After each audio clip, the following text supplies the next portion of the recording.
falavam de coisas que Deus faria. O que é interessante, que os sonhos que José teve não eram sonhos, não foram sonhos que falaram apenas dele, mas falava do seu povo, falava da sua nação, da sua família, falava do que dizia a respeito ao mundo, porque eram sonhos que vinham de Deus. Quem sabe você que está me ouvindo agora, você está me vendo através da internet, você é alguém assim, é jovem, ou não importa a sua idade, você é alguém que sonha.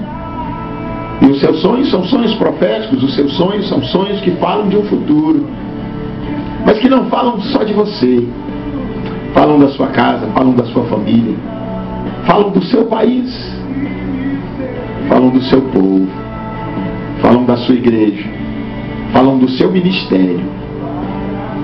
O seu sonho são sonhos universais, são sonhos grandes demais, tão grandes que não podem ficar contidos, resumidos em você apenas, precisam ser anunciados. E foi o que José fez. José anunciou seus sonhos. José compartilhou seus sonhos, os sonhos que vinham do coração de Deus, e que ele estava ali como o personagem principal dos sonhos. Mas é pena, é lamentável que não puderam compreender que os sonhos que José tinha eram sonhos que falavam de bênção e não de mal. Há muitos que rejeitam os nossos sonhos porque são egoístas, porque não entendem que os sonhos que sonhamos são sonhos que falam de bênção, falam de alegria, de crescimento, de prosperidade, e que se eles sonharem juntamente conosco, serão abençoados. E os irmãos de José não sonharam com ele, nem mesmo Jacó sonhou com José, porque quando José teve um dos sonhos que o sol e a lua se dobravam diante dele, o próprio Jacó repudiou esse sonho. Amados, não são muitos os que sonham conosco, não são muitos os que dispõem o coração para crer que Deus é na nossa vida e que os projetos de Deus, eles podem sim se manifestar em nós e através de nós e abranger, alcançar, beneficiar eles também. Porque a verdade é que carregamos dentro de nós um coração egoísta, um coração narcisista muitas vezes. Olhamos para nós, somos o centro, somos mais importantes do que outros, e os outros não podem sonhar ao nosso respeito, ou não podemos fazer parte dos sonhos dos outros porque queremos ter os nossos sonhos. E os sonhos de José eram sonhos de paz, que não foram compreendidos pelos seus. E agora, por causa desses sonhos, a inveja dos seus irmãos, os ciúmes, faz com que esses irmãos vendam José como escravo. E José agora se torna escravo na terra do Egito, e ali, por causa de uma calúnia, de uma difamação, ele é preso. E durante 3 anos na prisão, ele também, ali na prisão, Deus o faz resplandecer. Porque quando Deus, ele gera em nós algo, quando Deus gera em nós um sonho, esse sonho não pode ser apagado, esse sonho não pode morrer, ainda que ele fique preso, ainda que ele fique contido, retido por um tempo. Chegará o dia e chegará a hora onde o Senhor vai fazer com que esse sonho ele seja real, ele tome vida, ele seja concretizado. E agora o faraó, o rei do Egito, tem um sonho também profético. Deus está falando ali com o faraó, e agora, quem poderia, quem na face da terra, qual homem, qual a pessoa que poderia trazer a faraó aquele entendimento? Só alguém que também sonhava. Querido, só pode compreender sonhos quem sonha. Os nossos sonhos só podem ser compreendidos por aqueles que também sonham. Quem não sonha não pode compreender o sonhador. Quem não sonha, quem não recebe sonhos de Deus, não pode compreender, não pode discernir outros sonhos que vêm do coração de Deus. E agora, ali, lembram-se de José, o homem que mesmo na prisão interpreta os sonhos. Sonhos proféticos que se cumpriram na vida do padeiro, na vida do copeiro. E agora Deus leva José. Deus dá um empurrão. Deus coloca José em um nível mais alto de interpretação de sonhos. Porque ele vai interpretar o sonho de um rei, o sonho do faraó. E agora ali diante de faraó, ele tem a interpretação dos sonhos do faraó. E o faraó ali, movido certamente por Deus. Pois como bem disse o nosso pastor, o pastor Rômulo, ele disse que Deus promove o homem. E Deus então agora promove José a governador do Egito.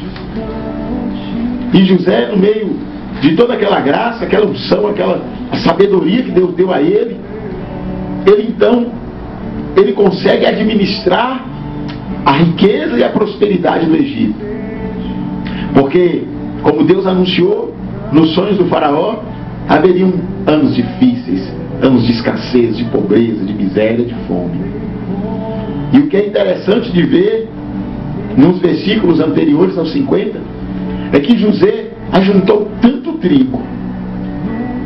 A quantidade de trigo que ele conseguiu ajuntar, administrar, foi tamanha que parou-se de contar, porque não havia numeração para registrar a quantidade de trigo, a quantidade de alimento que estava guardado. Para você pensar nisso.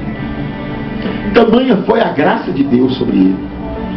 Tamanha foi o mover, a glória de Deus na vida dele, porque Deus iluminou ele. O Espírito de Deus estava ali com ele, bem certo disso. E ele agora consegue fazer um feito notável.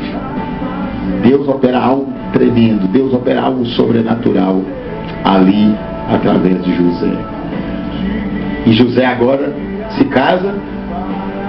José agora tem uma mulher, e essa mulher dá a ele 2 filhos, chamados Manassés e Efraim.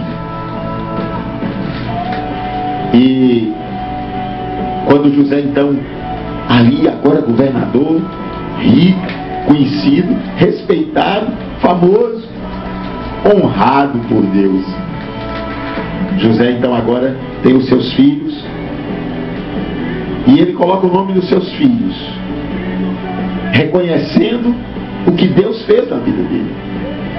E aí ele diz, o seu filho mais velho, ele coloca o nome de Manassés, que significa Deus me fez esquecer as minhas dores. Amado de Deus, é sobre isso que eu quero chamar a sua atenção nessa hora. Deus fez José esquecer as dores, as humilhações, os sofrimentos que ele passou enquanto estava ali na terra com o meio dos seus irmãos.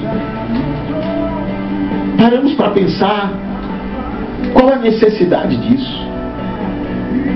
Por que era necessário que José esquecesse das suas dores? Eu quero chamar a sua atenção que José não se esqueceu dos fatos. José não se esqueceu das situações que ele viveu ali, mas ele se esqueceu da dor. Havia na sua memória o momento onde os seus irmãos o rejeitavam, onde ele era criticado por causa dos sonhos.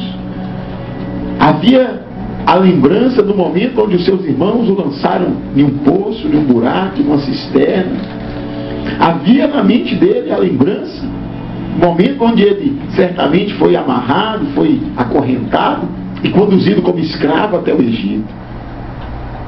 Certamente estava na sua memória a imagem da prisão, a imagem da calúnia na casa de Potifar, todas essas coisas. Mas o que mais doía, o que mais marcou José, foram os males que os seus irmãos causaram a ele. E agora, José estava honrado, respeitado, amado por um povo que não era o seu povo, mas querido, honrado. E agora chega o momento onde ele desfruta de riqueza, mas desfrutar de riqueza, desfrutar, amados, de fama, de bom nome, de respeito, não é tudo. Porque o que adiantava para José ter tudo isso se ele tivesse uma alma atormentada pelas dores dos seus sofrimentos? E eu acredito